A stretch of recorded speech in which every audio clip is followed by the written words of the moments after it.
Kick-Ass movie review. So you may remember when this movie came out 10 years ago, it was quite controversial.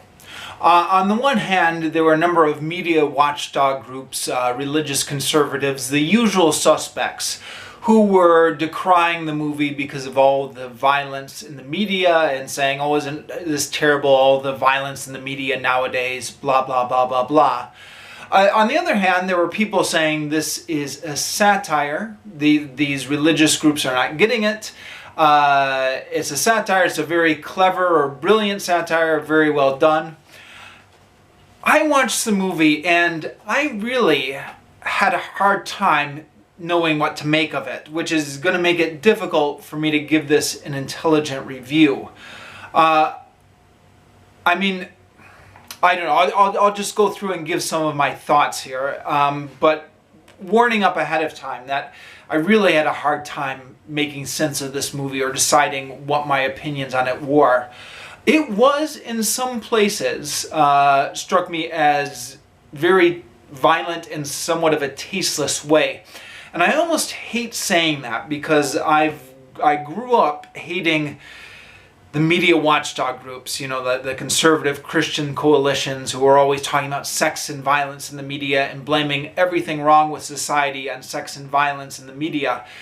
And yet, yeah, some of the violent scenes in this movie did make me uncomfortable. So maybe that brings me in common cause with those people. I don't know. On the other hand, I do get that supposedly it's all supposed to be a satire, but how much leeway does that buy you? I don't know. I'm going to go through a couple points with the movie.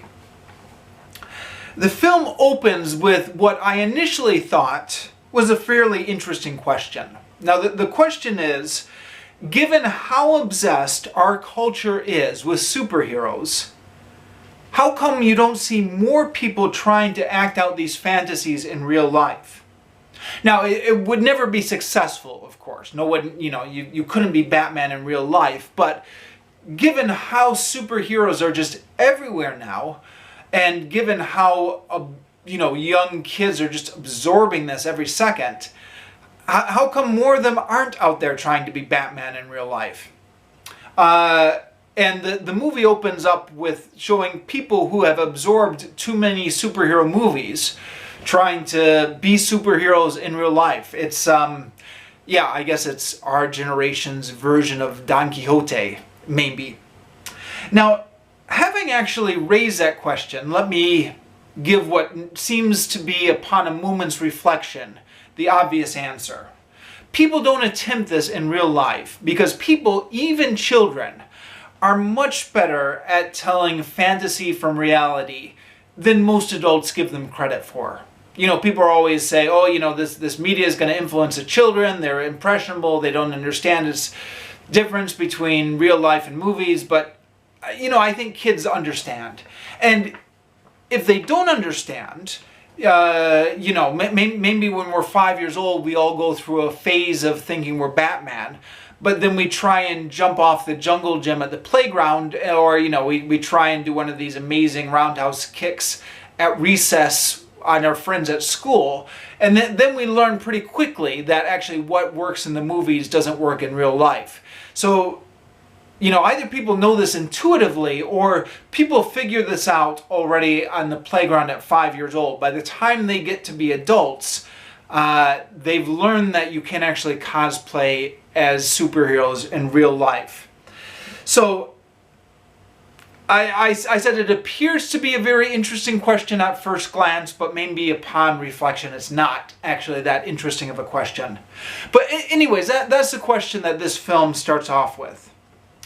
Now, the beginning scenes appear to promise a story exploring what would happen if people attempted to live out their superhero fantasies in reality.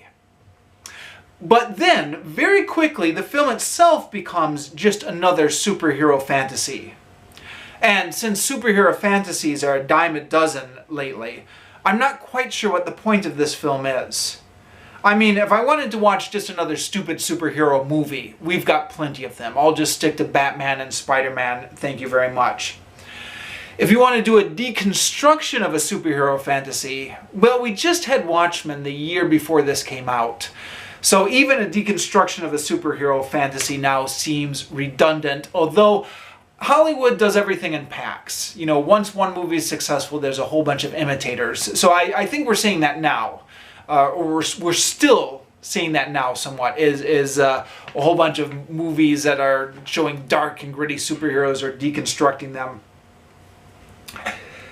The movie made several tonal shifts throughout, making it really difficult for me to tell what they were going for. Was this a satire on action movies, or was it an action movie? You know, some of these action scenes seem to be played as satire, but some of them seem to be played straight up. Was this being played for comedy? Sometimes. Was it being played for pathos? Yeah, sometimes. It was never really clear if this was like another superhero fantasy where, you know, like people can do all these athletic things and not suffer any detriment to the body, or, you know, take a bunch of punches and be perfectly fine. Or if these people were living in maybe a more realistic world where the human body is very fragile and can be easily injured. Seems like it's starting off trying to imply that, you know, we're living in the real world, so these superhero antics won't work, but then quickly just changes into standard superhero action scenes. So it was a very difficult movie for me to get my head around exactly what they were going for. But let me change the question. Was it entertaining? Well, yeah, it was pretty entertaining. It largely held my interest.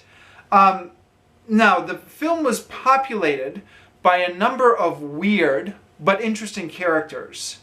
And you know, those tonal shifts I was complaining about before, in a way, they helped to keep the movie interesting. Partly because I never really knew where the movie was going to go with this premise. And so that kind of got me hooked, just for curiosity's sake. Like, okay, where are they going with this? How is this going to play out? You know, like that interest did keep me watching. Except for the last half hour. The last half hour, you pretty much know exactly where the film is going. At this point, it's just a classic showdown between the good guys and the bad guys. And all that's left to do is just to see the characters battle it out. And at that point, I did start to get bored. In conclusion, I'm not really sure what to make of this film. I know there's a lot of controversy about it. I don't know what my opinion is. I did find it largely entertaining. Now, this film came out 10 years ago, and this is part of my scripted review series in which I read a movie review that I wrote on the blog 10 years ago. I mentioned this because there was a comment that a friend left, which I thought was insightful, so I'll add this here as an addendum. He said, "I thought Kick-Ass got off to a promising start, but had dropped the ball and lost sight of the game completely once the love interest was consummated. At that point, the satire was a deflated failure, because the story relied completely on the tropes it was supposed to be, at the very least, calling into question. The director, producers, and film editors must have known they were in trouble when they edited Nick Cage's final scene, because they finally had two actors who were completely committed to embodying what they saw in the script. But with Cage out of the way, the film was now a complete moral and artistic failure, lapsing into tedious last-minute avalanches of cliches." I commented back, I said, "I agree with you 100% that the film went downhill after Nick Cage's character died.